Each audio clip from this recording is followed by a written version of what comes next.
and we'll take care of fertilizer too. You know, when I also came in, eggs were like the highest. And remember this, I inherited all these high prices. They came in and they said, affordability. They made up the word, because that's the only thing they're good at, although I'm good at making up words. They go, affordability. I was there one day, and I said to our great Secretary of Agriculture, what's with the egg prices? So on my second day, I gave a news conference, which was more news conferences that Biden gave in like 6 months. But he almost did. He didn't do it. Yeah. Sleepy Joe was not heavy into news conferences, all right? He'd take one question, he'd go, oh, let's see, Jim Smith from NBC? I don't do that, they just start screaming at me. But, so I had a news conference on my second day, and they said, what about eggs? What about eggs? Tell me about eggs. I said, what's the story with eggs? Give me a little hint, what's with eggs? They said, what's happening with eggs?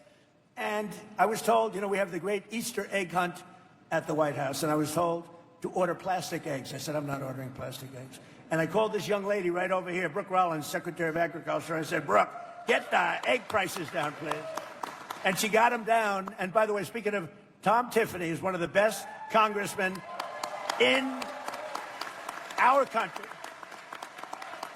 And I was there, I don't know, 7, 8 years ago, right at the beginning. I endorsed this guy. I had no idea, but I liked his last name.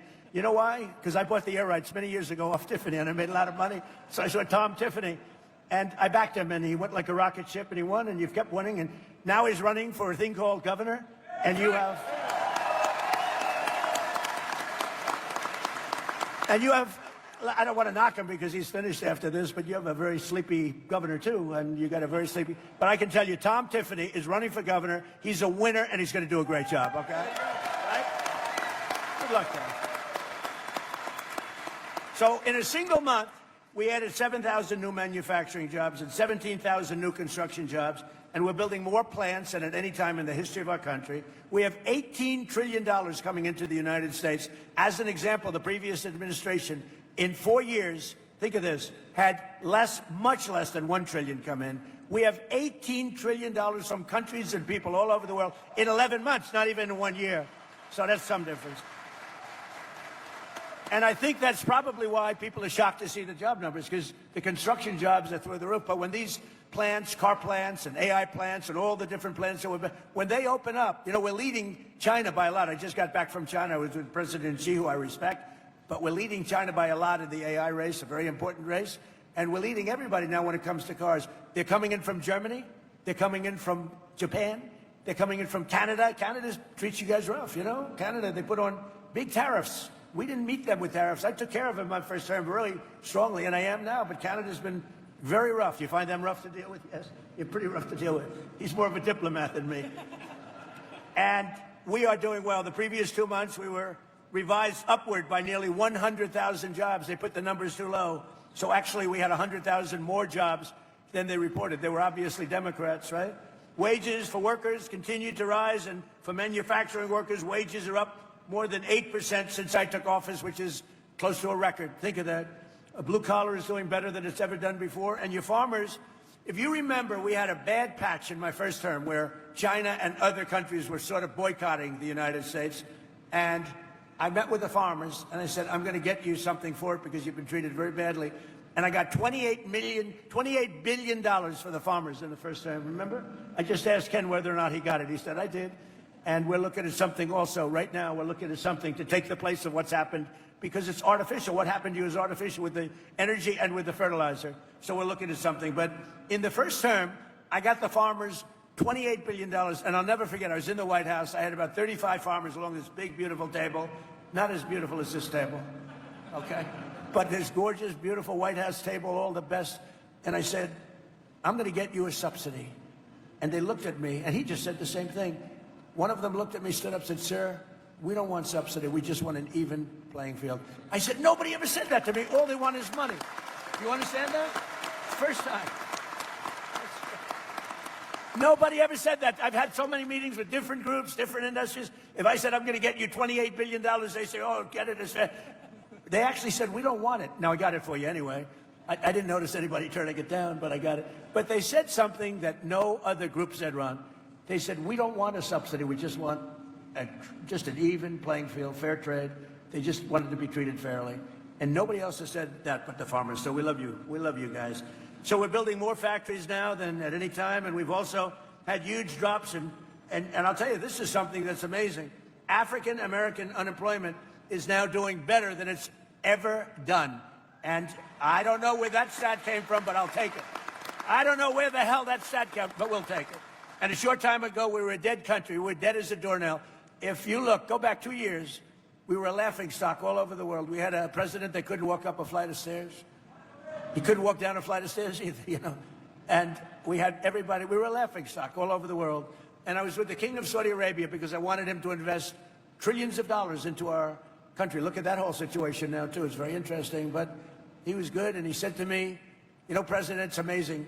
A year and a half ago, we thought you were a dead country, and now you're the hottest country anywhere in the world. And we are. We're the strongest, we're the hottest, and we're the most respected country anywhere in the world. So, as I said, the stock market just hit 73 all-time records in a short period of time. We've had 73 all-time record highs. And your 401ks, who has a 401k here? Let me just say, a lot. Your 401ks, as you know, just hit a record high. So that's everybody. And we're just off a very big success in Washington, D.C. We had, it doesn't sound like much, but Washington, D.C. was not properly managed or kept. We had 22 fountains. None of them worked for the last 50 years. None of them. They were graffiti strewn. I did it the inexpensive way. Why should we have a screen? Everybody here has good vision. I want to show you something. Look at this. I'm going to show you the cheap way, okay? We don't want to bring screens. It costs too much money. Look at that. That's before and after. Look at that. Look at that. Can anybody see that? That's before. That's our nation's capital. That's what it, look at this graffiti all over it, filthy, disgusting stone. The stone was all horrible. And look over there, that's before and after. Then we had the reflecting pond, 2,500 feet, massive, longer than a building. We have a stat here that's sort of great. Can you guys see this okay? Because I'm too cheap to put up like a projector. Look, so that's the pond. If we're standing up, here's your Sears Tower, Empire State Building, World Trade Center. Look, it's double and triple the size in terms of area. So it would have cost $400 million, Ron, to fix. It would have taken 4 years. And they were getting ready. Doug Burgum's done an amazing job. And I said, you know, rather than doing that, they were going to put stone down, big stone, granite, wonderful, but it all leaks because you have joints. So being a very good builder, I said, you know what? I built a lot of swimming pools, many, many swimming pools. Every time I do a development, I do swimming pools. I know more about swimming pools. I said, why can't we put the wonderful material, which is thick, pasty, beautiful, like rubber, but industrial strength? Why can't we use it? And let's pick the color blue from the American flag, which is what we did. And that is the most beautiful thing that you've ever seen.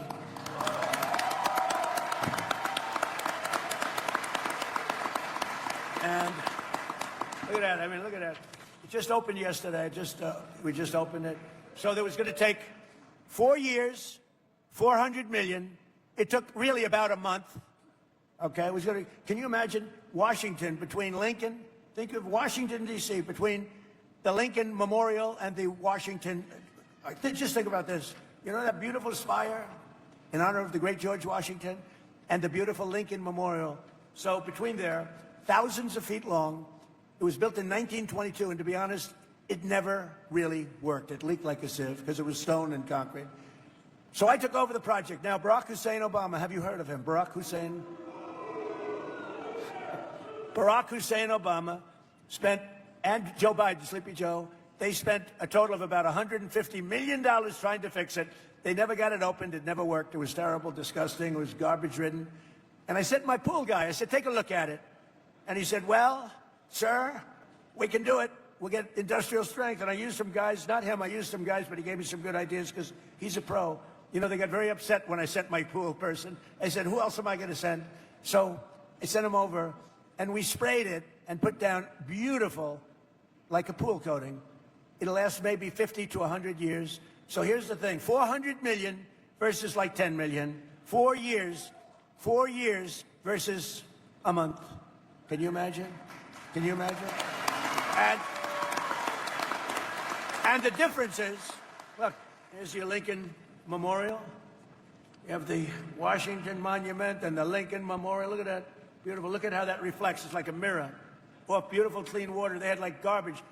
Barack Obama wanted to save money, so he took the water out of the Potomac. That didn't work out too well. A lot of things were coming out of that river into this one. It wasn't good. So we just think of it. So like a month of this work, we actually added to it. We did the sidewalks, because once we did this, we had to do the rest because it looked so good. But think of it. 400 million versus like 10 million bucks for a better job. 4 years versus a month for a better job. We have many things like that. I talk about that all the time. We do a lot of things like that. So we're very proud of Washington. We had 22 fountains that didn't work. All of the fountains, not one fountain in Washington worked. Out of the 22 fountains, they're all looking beautiful, just like the one I showed you. And now they're clean, they're beautiful, there's no graffiti. Washington, D.C. is a safe city. It was a very unsafe city a year and a half ago. And a very unsafe city. Your child would go to see the Jefferson Memorial or the Washington or the Lincoln or any of them and would oftentimes not come back. It was a horrible place. It was horrible what was happening. And we put our great military in there, and we did a job. We removed 5,000 people that were career criminals. 2% of the people, think of this, 2% of the people, did you know this, Ron, create 91% of the crime. And I love that statistic because you can get rid of 2%. And we took them out, we brought them back to where they came from. They came in, many of them came in through Sleepy Joe's open border policy, one of the craziest policies I've ever heard. So we saved a lot of money. And you go to Washington, D.C., new grass. People say they don't even recognize it. We did that all in a little bit more than a year. And even I said, I mean, it's amazing. But maybe the biggest thing is we don't have, it's considered now a very, very safe city. And you can go there and you're going to be 100% perfect. We had the restaurants were all closing, and now they're opening up. They don't have enough restaurants anymore. It's like, it's a beautiful thing to see. Every day my administration is fighting to protect and defend the jobs and livelihood of our great farmers. I love our farmers, our growers, agricultural producers, ranchers, from coast to coast. Under the last administration, Biden and the radical left Democrats in Congress crushed farmers with brutal restrictions, crippled you with the worst inflation. So the Biden administration had the worst inflation in the history of our country. They say 49 years, 48 years, but whether you say 48 or forever, I think it was forever. We had the worst inflation we've ever had. And think of that, and failed to negotiate even a single new trade deal for our farmers. They didn't negotiate one new trade deal for our farmers. I just made a great deal. I came back from President Xi, and he's buying billions and billions of dollars worth of soybeans and other things, and you're seeing that starting to kick in. Thank you. So by contrast, in my first year back in the Oval Office, average farm incomes for agricultural producers in our country have skyrocketed by more than 20%. Now, it's been over the last couple of months since we went in for the military operation. You've seen fertilizer go up and you've seen energy go up. It's going to come down to where it was or lower. You'll be very happy. Otherwise, Ken is going to call me. He's going to bawl me out, and I'll say, oh, sorry, Ken, I was only kidding, right? All right? He knows I'm going to do it. With Republicans in Congress like Tom Tiffany, like Derek Van Orden. Where's Derek? Derek. This guy he fights like hell. He's in a little bit of a community that tends to be on slightly a little bit more than we wanted left, but he loves them all, and he's very popular, and he's going to win by a lot. You're doing well. I understand you're really doing well, so thank you, Derek. And he's a real fighter, and he's a great guy. We've been friends right from all of us. We've been friends right from the beginning. So we passed the largest tax cuts in American history with a great, big, beautiful bill. We made the small business tax deduction permanent, benefiting 98% of the farmers and ranchers. We gave you 100% expensing and bonus depreciation. So when you buy a new tractor or anything else you buy, you're allowed to deduct it. Do you buy any new tractors? Got a lot of nice tractors back there. Got a lot of tractors back there, by the way. But so you can deduct it, the full cost of the tractors, 1 year, any equipment, 1 year, all. You can deduct it all in the first year instead of over a period of many, many years. And we also saved the $2 million. Thank you very much. That's a big deal, actually. We also saved the $2 million American farms from, think of that, from extinction by ending. What we did is we got rid of the estate tax or the death tax. So if you love your child,